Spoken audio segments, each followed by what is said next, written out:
അസ്സലാമു അലൈക്കും hi all. നമുക്കില്ലേ ഒരു മണിക്കൂറോടെ നല്ല അടിപൊളി നോമ്പോറ് സെറ്റാക്കി എടുത്താലോ. ഞാനിവിടെ ഇല്ലേ 500 ml പാല് പകുതി പൊട്ടിച്ചിട്ട് ഒഴിച്ചു കൊടുക്കുന്നുണ്ട്, പകുതി അവിടെ മാറ്റി വെക്കുന്നുണ്ട്, നമുക്ക് ആവശ്യമുണ്ട്. ഇനിയിപ്പോൾ ഇതിലേക്കില്ലേ ഒരു 3/4 ടീസ്പൂണോളം നമ്മുടെ ഈസ്റ്റ് ചേർത്ത് കൊടുക്കുന്നുണ്ട്, 1 ടീസ്പൂൺ പഞ്ചസാരയും ചേർത്ത് കൊടുക്കാം. ആവശ്യത്തിനുള്ള ഉപ്പ് ഇട്ടിട്ട് നമുക്കിത് ടൈറ്റ് ആവാൻ ആവശ്യമായ എത്രത്തോളം മൈദ വേണോ അത് ചേർത്തിട്ട് നമ്മൾ ഇതിനെ ഒന്ന് കുഴച്ചെടുക്കണം. മൈദ വെച്ചിട്ടാട്ടോ ചെയ്യുന്നത്. അപ്പോൾ എന്താണ് ടൈറ്റ് ഡോ ആയിട്ട് കുഴച്ചെടുക്കണം. ഇങ്ങനെ കുഴച്ചെടുക്കുമ്പോൾ ഈ ഒരു സമയത്തില്ല 1 ടീസ്പൂൺ ഗീ അല്ലെങ്കിൽ ബട്ടർ മെൽറ്റ് ചെയ്തിട്ട് നമ്മൾ ചേർത്ത് കൊടുക്കണം കേട്ടോ. എന്നാൽ നല്ല ടേസ്റ്റാണ്. പക്ഷേ ഞാൻ ഈ സമയത്ത് ചേർക്കാൻ മറന്നുകൊണ്ട് പിന്നെ കുഴച്ച് ഈ ഒരു രൂപത്തിലായിരുന്നു ഞാൻ ഓർക്കുന്നത്, ഞാൻ ചേർത്തിട്ടില്ലല്ലോ എന്നുള്ളത്. അപ്പോൾ പിന്നെ ഞാൻ വീണ്ടും ഗീ ചേർത്തിട്ട് ഇങ്ങനെ കൗണ്ടർ ടോപ്പിലിട്ട് ഒന്നുകൂടി കുഴച്ച് കൊടുക്കുക ചെയ്തത്. ഇതേപോലെ തന്നെ എന്തായാലും കൗണ്ടർ ടോപ്പിലിട്ട് നമ്മൾ കുഴച്ചെടുക്കണം. എന്നിട്ട് നമ്മളിത് പൊങ്ങാനായി മാറ്റി വെക്കുക. ആ ഒരു സമയം കൂടെ നല്ലൊരു കറി ഉണ്ടാക്കിയെടുക്കുക. കുറച്ച് വെളുത്തുള്ളി, ഒരു മുറി ഉള്ളി എടുത്തിട്ടുണ്ട്. ഇനിയിപ്പോൾ ചട്ടി ചൂടായി അതിലേക്ക് വെളിച്ചെണ്ണ ഒഴിച്ചിട്ട് കുറച്ച് ഉലുവ പൊട്ടിച്ചിട്ട് നമ്മൾ വെളുത്തുള്ളി ആദ്യം ഇട്ടിട്ട് ഒന്ന് മൂപ്പിച്ചെടുക്കുക. ഞാനിവിടെ വെക്കുന്ന കറി എന്ന് പറഞ്ഞാൽ നമുക്കിന്ന് കിട്ടിയ മീൻ തെരണ്ടിയാണ്. തെരണ്ടി അറിയാമോ നിങ്ങൾക്ക്? അപ്പോൾ അതിവിടെ എല്ലാവർക്കും ഇഷ്ടമാണ്, കുട്ടികൾക്കും ഇഷ്ടമാണ്. കാരണം എന്ന് വെച്ചാൽ അധികം മുള്ളിൻ്റെ പ്രശ്നമില്ലല്ലോ, കുട്ടികൾക്കൊക്കെ കഴിക്കാൻ ഇഷ്ടമാണ്. അപ്പോൾ ഇത് നല്ലപോലെ ഉള്ളിയും വെളുത്തുള്ളിയൊക്കെ വഴറ്റി വന്നാൽ പിന്നെ ഇതിലേക്ക് വേണേൽ ഇഞ്ചി ചേർത്ത് കൊടുത്തേ. ഞാൻ ചേർത്തിട്ടില്ല ഇഞ്ചി, കറിവേപ്പില അതൊക്കെ ഈ ഒരു സമയത്ത് ചേർത്ത് കൊടുത്തോ. ഞാൻ എൻ്റെ കയ്യിൽ എന്തായാലും അത് വെച്ചിട്ടാണ് ചെയ്യുന്നത്. അപ്പോൾ 2 ടീസ്പൂൺ മല്ലിപ്പൊടി ചേർത്ത് എടുക്കുന്നുണ്ട്. 2 ടീസ്പൂൺ തന്നെ കാശ്മീരി ചില്ലി മുളകാണ്. ഇതൊട്ടും എരിവില്ലാത്ത മുളകാണ്, നല്ല കളറുണ്ടാവും. ഇതിലേക്ക് പിന്നെ കുറച്ച് 1/4 ടീസ്പൂൺ മഞ്ഞൾപ്പൊടിയും കൂടി ചേർക്കണം. കുറച്ച് വെളിച്ചെണ്ണ ആദ്യം നല്ലപോലെ ഒഴിച്ചു കൊടുത്തത്. ഈ ഒരു മസാല വെളിച്ചെണ്ണ കിടന്നിട്ട് മുരിഞ്ഞ് വരണം കേട്ടോ, എന്നാലാണ് നല്ല ടേസ്റ്റ് ഉണ്ടാവുള്ളൂ. സാധാരണ ഞാൻ കറി വെക്കുമ്പോൾ ഇത്ര വെളിച്ചെണ്ണ ഒഴിക്കലില്ല, പക്ഷേ ഇന്ന് ഒഴിച്ചു കൊടുത്തത് തന്നെ തെരണ്ടി ആയതുകൊണ്ടാണ് കേട്ടോ. തെരണ്ടിക്ക് നല്ല ടേസ്റ്റ് കിട്ടണമെങ്കിൽ നമ്മൾ ആ ഒരു രീതിക്ക് തന്നെ വെക്കണം. 2 തക്കാളി, ചെറിയ തക്കാളി 2 തക്കാളി എടുത്തിട്ട് കുനുകുന അരിഞ്ഞ് അതും ഇട്ട് ആവശ്യത്തിൽ ഉപ്പും ഇട്ട് ഒരു നാരങ്ങ വലിപ്പത്തിലെടുത്ത പുളി പിഴിഞ്ഞിട്ട് അതുകൂടി ഒഴിച്ചു കൊടുക്കുന്നുണ്ട്. എന്നിട്ട് നല്ലപോലെ മിക്സ് ചെയ്തിട്ട് നമുക്കിപ്പോൾ ഉപ്പൊന്നും നോക്കാൻ പറ്റില്ലല്ലോ, അതുകൊണ്ട് എല്ലാം അങ്ങ് സെറ്റാക്കി എടുക്കൽ തന്നെയാണ്. പിന്നെ ഉപ്പിൻ്റെ പ്രശ്നം ഇതുവരെ അൽഹംദുലില്ലാ ഉണ്ടായിട്ടില്ല, എല്ലാം കറക്റ്റ് ആയാലുണ്ട്. നമുക്ക് ഏകദേശം ഒരു അളവ് അറിയാമല്ലോ. കഴുകി വൃത്തിയാക്കി തിരണ്ടിയിട്ട് വെച്ച് അടച്ച് വെച്ച് ലോ ഫ്ലെയിമിൽ കുക്ക് ചെയ്യുക. ലോ ഫ്ലെയിമിൽ തന്നെ കുക്ക് ചെയ്യണം. ആ ഒരു തിരണ്ടീൻ്റെ ഉള്ളിലേക്ക് മസാല ഒക്കെ കയറി സെറ്റാക്കി വരണം. വെയിറ്റ് ചെയ്യുക, അവിടെ വെക്കട്ടെ. ഇപ്പുറത്തെ സൈഡിൽ നമുക്ക് ഇതിൻ്റെ ഫില്ലിങ് തയ്യാറാക്കാം. അതിനായിട്ട് ഒരു ഫ്രൈ പാൻ വെച്ച് അതിലേക്ക് നമ്മൾ ബട്ടറാണ് ചേർത്ത് കൊടുക്കുന്നത്. പിന്നെ ബോൺലെസ് ചിക്കൻ കുറച്ച് എടുത്തിട്ടുണ്ട്, അതൊന്ന് ഇതിലേക്ക് ഇട്ടിട്ട് കുറച്ച് ഉപ്പ് കുരുമുളക് ഇട്ടിട്ട് എല്ലാം നമ്മൾ ഫട്ടാഫട്ടായിട്ടാണ് ചെയ്തെടുക്കുന്നത്. കാരണം എന്താ വെച്ചാൽ നമ്മൾ 1 മണിക്കൂറിനുള്ളിൽ ചെയ്യുന്നതാണ്. അപ്പോൾ കുരുമുളക് ഉപ്പൊക്കെ ഇട്ടിട്ട് നമ്മൾ ഇതും ലോ ഫ്ലെയിമിലാണ്. ചിക്കന് പെട്ടെന്ന് വെന്ത് കിട്ടും, ബോൺലെസ് ആണല്ലോ. കുറച്ച് ദിവസമായി നമ്മൾ ഉള്ളി മസാല തന്നെയാണ് ചെയ്യുന്നത്. അപ്പോൾ ഇപ്പോൾ എല്ലാവർക്കും ഉള്ളി മസാല മതിയും തോന്നുന്നുണ്ടെങ്കിൽ ഒരു നല്ലൊരു മസാല കേട്ടോ. ഇത് അധികം ഉള്ളിയൊന്നും ഇല്ലാതെ നമ്മളൊരു വൈറ്റ് സോസിൻ്റെ രൂപത്തിൽ ഉണ്ടാക്കുന്ന മസാലയുണ്ട് തന്നെ കുട്ടികൾക്കൊക്കെ ഇഷ്ടമാവും. അപ്പോൾ ആ ഒരു ചിക്കൻ അവിടുന്ന് വേവുന്ന സമയത്ത് നമുക്ക് ഒട്ടും വെയിറ്റ് ആക്കാൻ സമയമില്ല. ഇപ്പുറത്ത് വേഗം അതിനുള്ള ഒരു ഉള്ളി എടുത്ത് തൊലി കളഞ്ഞ് കട്ട് ചെയ്യുന്നുണ്ട്. അതോടൊപ്പം തന്നെ ഒരു ക്യാപ്സിക്കത്തിൻ്റെ പകുതി എടുത്തിട്ട് അതും കട്ട് ചെയ്യുന്നുണ്ട്. പിന്നെ ഇതിൽ ഞാൻ ജിഞ്ചർ ഗാർലിക് പൗഡറാണ് ഇടുന്നത്, അതുകൊണ്ട് തന്നെ വെളുത്തുള്ളി ഇഞ്ചി തൊലി കളയേണ്ട ആവശ്യമൊന്നും വന്നിട്ടില്ല കേട്ടോ. അങ്ങനെ ചിക്കൻ ഏകദേശം ഒന്ന് വെന്തിട്ടുണ്ട്. പിന്നെ ഇതിലേക്ക് തന്നെ നമ്മൾ വേഗം ഉള്ളിയും ആ ഒരു ക്യാപ്സിക്കം കൂടി ഇട്ട് കൊടുത്തിട്ട് ഒന്നുകൂടി മിക്സ് ചെയ്തെടുക്കാം. ഈസി ആയിട്ട് ചെയ്തെടുക്കാം കേട്ടോ. അങ്ങനെ പിന്നെ വലിയ ബുദ്ധിമുട്ടൊന്നും ഇല്ലാണ്ട് ചെയ്യാൻ പറ്റുന്ന റെസിപ്പീസാണ് ഞാൻ ഈ ഒരു റമളാനിൽ മൊത്തത്തിൽ ഇതുവരെ അൽഹംദുലില്ലാ ചെയ്തെടുത്തത്. ഇനിയിപ്പോൾ നമ്മളിലൊരു ബജ്ജി ഉണ്ടാക്കുന്നുണ്ട്. അതിന് വേണ്ടിയിട്ട് കുറച്ച് കടലമാവാട്ടോ ചേർത്ത് കൊടുക്കുന്നത്. അപ്പോൾ ഒരു 3 ടേബിൾ സ്പൂണോളം കടലമാവ് ചേർത്തിട്ടുണ്ട്. അതിലേക്ക് 2 ടേബിൾ സ്പൂൺ മൈദപ്പൊടി കൂടി ചേർക്കുന്നുണ്ട് കേട്ടോ.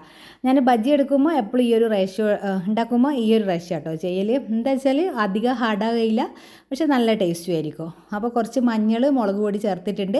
ആവശ്യത്തിലുള്ള ഉപ്പ് ഇട്ടിട്ട് ഇത് നല്ലൊരു ബാറ്ററാക്കി മാറ്റിയെടുക്കാം. നമ്മളെ പഴംപൊരിനെ പോലെ നമ്മൾ ഏത് ഐറ്റമാണോ എടുക്കുന്നത് അതിൽ കവർ ചെയ്യാൻ പാകത്തിലൊരു ബാറ്ററല്ലേ നമ്മളെപ്പോഴും ബജ്ജിക്ക് തയ്യാറാക്കുക. ബജ്ജി ഇഷ്ടപ്പെടുന്ന ആൾക്കാരാണ് നോമ്പോർക്ക്. എനിക്ക് ഭയങ്കര ഇഷ്ടമാണ് ചൂടോടെ ബജ്ജി, അതിനുള്ള ചമ്മന്തിയൊക്കെ കഴിക്കാൻ ഭയങ്കര ഇഷ്ടപ്പെടുന്ന ഒരാളാണ്. അങ്ങനെ അത് ഉണ്ടാക്കുന്ന സമയത്ത് തന്നെ നമ്മുടെ മീൻ കറി സെറ്റായി വന്നിട്ടുണ്ട്. ഇനി വറ്റിയാൽ എന്താവും, ചട്ടി അടിക്ക് പിടിക്കും. അതുകൊണ്ട് പിന്നെ ഞാൻ ഓഫ് ചെയ്തു. ഇവിടെ വറ്റിച്ചിട്ടുള്ള കറി, കുറുകിയ കറി, ഇനിയും ആ ചൂടിൽ ഒന്നുകൂടി പറ്റുക, അത് ഓഫ് ചെയ്ത് അവിടെ മാറ്റി വെച്ചിട്ടുണ്ട്. അപ്പോൾ നമ്മുടെ ബജിയുടെ ആ ഒരു കൂട്ടും തയ്യാറായി കഴിഞ്ഞ്. അപ്പോൾ 2 സ്നാക്സ്, ഒരു നാസ്ത ഐറ്റംസ്, അങ്ങനെയാണ് ഞാൻ ഇന്ന് പ്ലാൻ ചെയ്തത്. അപ്പോൾ ഇതിലേക്ക് ഒറിഗാനോ ഇട്ട് കൊടുക്കുന്നുണ്ട്. അതോടൊപ്പം തന്നെ ജിഞ്ചർ ഗാർലിക് പൗഡർ കുറച്ച് ഇട്ട് കൊടുത്തിട്ട് ഒന്നെല്ലാം കൂടി ഒന്ന് മിക്സ് ചെയ്തെടുക്കുക.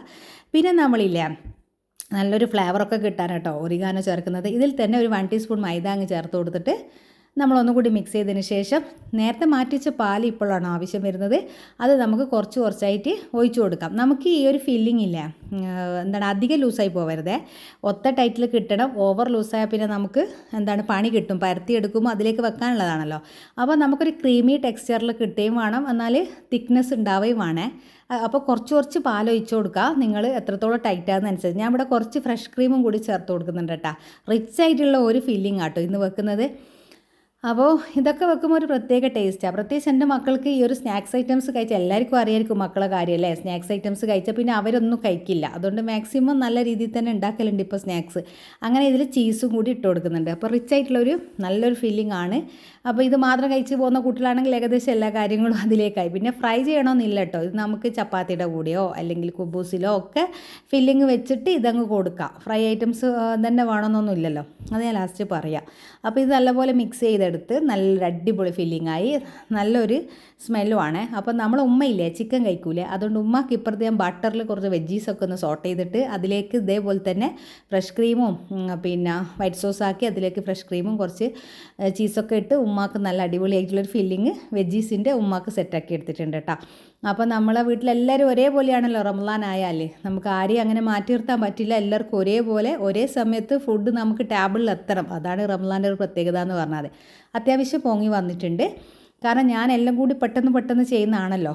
പിന്നെ അങ്ങനെ കുറേ സമയം നമ്മൾ പോകാൻ വേണ്ടിയിട്ട് മാറ്റി വെച്ചിട്ടൊന്നുമില്ല. ഇനി വേഗം ഇത് ബോൾസാക്കി എടുക്കാം, എന്നിട്ട് പരത്തിയെടുക്കുക, ഫില്ലിങ് വെക്കുക, സെറ്റ് ചെയ്യുക. അത്രയേ ഉള്ളൂ, ഭയങ്കര ഈസിയാണ് ഉണ്ടാക്കാൻ. ഇതേ സെയിം റെസിപ്പീസ് തന്നെയാണ് ഞാൻ അധികത്തിലും കുബൂസായിട്ടും പിന്നെ അല്ലെങ്കിൽ നമുക്കൊരു നാന് പോലെ റോളൊക്കെ ആക്കി എടുക്കണമൊക്കെ ഇത് നിങ്ങൾക്ക് ട്രൈ ആക്കാം കേട്ടോ, ഈ ഒരു മാവിൻ്റെ റെസിപ്പി. അങ്ങനെ ഇതൊന്ന് അധികം നൈസാക്കിയിട്ട് പരത്തണ്ടേ, കുറച്ച് കട്ടി ഇരുന്നോട്ടെ, അതാ നല്ലത് നമ്മൾ ഫില്ലിങ്. അപ്പം നമ്മൾ വിചാരിക്കും ഇതിൻ്റെ ഉള്ളിൽ വെന്ത് കിട്ടുമോ, ഫ്രൈ ചെയ്യുമോ, വെന്തൊക്കെ കിട്ടും, അതൊന്നും ടെൻഷൻ അടിക്കേണ്ട ആവശ്യമില്ല. അപ്പോൾ ഞാൻ അധികം നൈസായാൽ പിന്നെ നമുക്ക് പൊരിക്കാൻ അപ്പുറം മറിച്ചിടുമൊക്കെ കുറച്ച് ബുദ്ധിമുട്ടായി പോവേ. എന്നിട്ട് ഇപ്പോൾ നമ്മൾ ഇതേപോലെ അങ്ങ് ചുറ്റിച്ചെടുത്തിട്ട് എക്സസ് ആയിട്ടുള്ളത് അങ്ങ് മുറിച്ച് കളഞ്ഞാൽ മതി. അപ്പോൾ നമ്മുടെ ഈ ഒരു സംഭവം സെറ്റായിട്ടുണ്ട്. നമ്മൾ പണ്ട് പെട്ടിപ്പത്തിലെല്ലാം ആക്കുന്നതിൻ്റെ വേറൊരു ന്യൂ വേർഷൻ അത്രയേ ഉള്ളൂ. അപ്പോൾ ഇതൊന്ന് സെറ്റാക്കിയിട്ട് ഒരു സൈഡിലവിടെ മാറ്റി വെക്കുന്നുണ്ട് ഞാൻ. ഇനി അടുത്തത് നാസ്ത ഐറ്റമാണ്, കാരണം ചപ്പാത്തിയാണ് ഉണ്ടാക്കുന്നത്. ഞാൻ എപ്പോഴും സെലക്ട് ചെയ്യാന്ന് പറഞ്ഞാൽ പരത്തൽ പരിപാടി ആണെങ്കിൽ എല്ലാം കൂടി അങ്ങ് പരത്തൽ തന്നെ, എന്നാൽ പിന്നെ വേറൊന്നിനെ പറ്റി ചിന്തിക്കേണ്ട. അപ്പോൾ ഇന്ന് ചോറുണ്ടാക്കുന്നില്ല, ചപ്പാത്തിയും നോമ്പ് തുറക്കുമ്പോൾ 2 തരം സ്നാക്സ് ഉണ്ടല്ലോ, ബജ്ജിയും ഇതും, അതുകൊണ്ട് കഴിഞ്ഞ്. പിന്നെ നമ്മൾ തറാവിസ്കാരമൊക്കെ കഴിഞ്ഞാൽ ചപ്പാത്തിയും എന്തെങ്കിലും ഒരു പച്ചക്കറിയോ ഒരു സാലഡോ അതും ഉണ്ടാവും, ഒരു മീൻ കറിയോ അല്ലെങ്കിൽ ചിക്കൻ കറി. അങ്ങനെ കുട്ടിയൊക്കെ കുറച്ച് ചിക്കൻ കുറുമ ഫ്രിഡ്ജിലുണ്ട് കേട്ടോ തലേ ദിവസത്തെ. അതുകൊണ്ട് തന്നെ ഞാൻ ഇന്ന് ഫിഷ് കറി ഉണ്ടാക്കിയത്, കാരണം മക്കൾ ഇത് കൂട്ടും കേട്ടോ, തെരണ്ടിക്കറി അവർക്കും ഇഷ്ടമാണ്. അങ്ങനെ അതൊക്കെ ഒന്ന് സെറ്റാക്കി വെച്ച് പിന്നെ ബാക്കിയുള്ള 4 ബോൾസ് ഇട്ടേനെ അത് ഞാൻ കുബൂസിന് പരത്തി വെച്ചിട്ടുണ്ട് കേട്ടോ. പിന്നെ ഞാൻ ചപ്പാത്തിപ്പൊടി വേഗം ആ പാത്രത്തിൽ തന്നെ കുഴച്ചെടുത്ത് നമ്മൾ ചുട്ടെടുക്കുന്നുണ്ട്. ഞാൻ എല്ലാം സ്പീഡായിട്ടാട്ടെ കാണിക്കുന്നത്, അത്രയും സമയമുള്ളൂ എനിക്കും കാണുന്ന നിങ്ങൾക്കും അത്രയും ഉണ്ടാവുള്ളൂ എന്ന് എനിക്കറിയാം.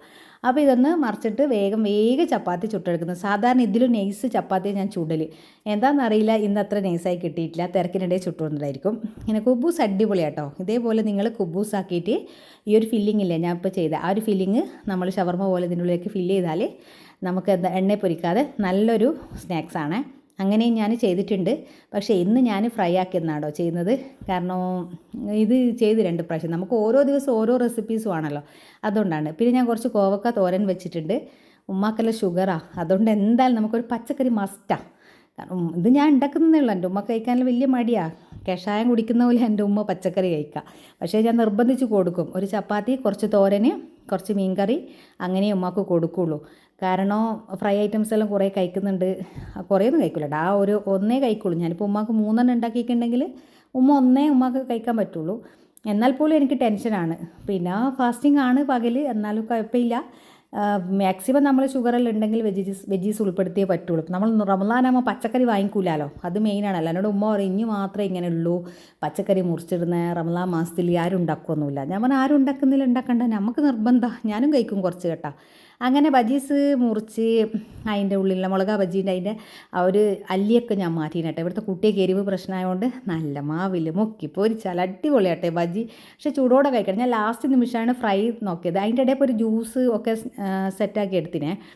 പിന്നെ ഫ്രൂട്ട്സ് ഉമ്മ ഇരുന്നിട്ട് മുറിച്ചിട്ടാണ്. പിന്നെ കുട്ടികൾ വൈകുന്നേരം ആയാൽ ഭയങ്കര ടയേർഡാണ്. അവർക്ക് കിച്ചണിലൊന്നും ഇപ്പം വരാൻ കഴിയുന്നില്ല. പിന്നെ മോളെയാണ് ഞാൻ ഈവനിങ് ഞാൻ കിച്ചണിൽ ഇറങ്ങിയാൽ ഫോൺ കയ്യിൽ ഓളതാണ് ഓളെടുത്ത് ഉണ്ടാവുക. അപ്പോൾ ഓളെ എനിക്ക് കിച്ചണിൽ ഇപ്പോൾ കിട്ടാത്തതുകൊണ്ട് ഭയങ്കര ബുദ്ധിമുട്ടാണ്. കാരണം നിങ്ങൾക്കറിയാം നമ്മളൊരു ഓൺലൈൻ ബിസിനസ്. അപ്പോൾ ഞാൻ കിച്ചണിൽ 4 മണിക്ക് കയറുമ്പോൾ പിന്നെ എൻക്വയറീസ് കൂടുതൽ വൈകുന്നേരം ഉണ്ടാവുക. അപ്പോൾ പിന്നെ അത് ഓൾ ഹാൻഡിൽ ചെയ്തോളൂ. അങ്ങനെ അപ്പോൾ അവൾക്ക് ഇങ്ങോട്ട് വരാൻ കഴിയില്ല. ഓടിപ്പിടിച്ച് നമ്മൾ തന്നെ ചെയ്യണ്ടേ. അപ്പോൾ ഇത് എണ്ണ ചൂടാക്കിയിട്ട് ലോ ടു ഹൈ ആയിട്ട് പൊരിച്ചെടുക്കുക. വേഗം പൊരിയുന്നുണ്ട്, ഉള്ളൊക്കെ നല്ലോണം വെന്തൊക്കെ കിട്ടും. ഒന്നും ടെൻഷൻ അടിക്കണ്ട കേട്ടോ. സാധാരണ നമ്മൾ കട്ട്ലേറ്റ് എന്താണെന്ന് അറിയില്ല, എല്ലാം നാവ് ഇന്ന് കുഴഞ്ഞു പോകുന്നുണ്ട്. കട്ട്ലേറ്റ് പൊരിച്ചെടുക്കുന്നുണ്ട്. കട്ട്ലേറ്റ് പൊരിച്ചെടുക്കുന്ന പോലെ നമുക്ക് ഇതൊന്ന് പൊരിച്ചെടുക്കാം. ഞാനിപ്പോൾ ജ്യൂസ് ഐറ്റംസ് ബത്തക്ക ജ്യൂസാട്ടോ ഇന്ന് ഉണ്ടാക്കിയ, നാരങ്ങ വെള്ളം ഉണ്ടാക്കിയിട്ടുണ്ട്. പിന്നെ അത്യാവശ്യം ഫ്രൂട്ട്സ്, 2 തരം സ്നാക്സ് ഒക്കെ സെറ്റ്. അൽഹംദുലില്ലാ ഇന്നത്തെ നോമ്പ് തുറ അടിപൊളിയായിട്ട് കഴിഞ്ഞ്. അപ്പോൾ ടൈം അഡ്ജസ്റ്റ് ചെയ്തിട്ട് എല്ലാവരും നല്ല ഈസി ആയിട്ട് ഉണ്ടാക്കിയെടുക്കുക. കുറേ നേരം കിച്ചണിൽ സ്പെൻഡ് ചെയ്യൊന്നും വേണ്ട. അപ്പോൾ ഈസി മെനു എപ്പോഴും പറയുന്ന പോലെ സെലക്ട് ചെയ്യാം കേട്ടോ. അപ്പോൾ ഇഷ്ടപ്പെട്ടിട്ടുണ്ടെങ്കിൽ വീഡിയോ ലൈക്ക് ചെയ്യുക, ഷെയർ ചെയ്യുക. അപ്പോൾ ഇൻഷാ അല്ലാ നല്ല വീഡിയോ ആയിട്ട് വരാം.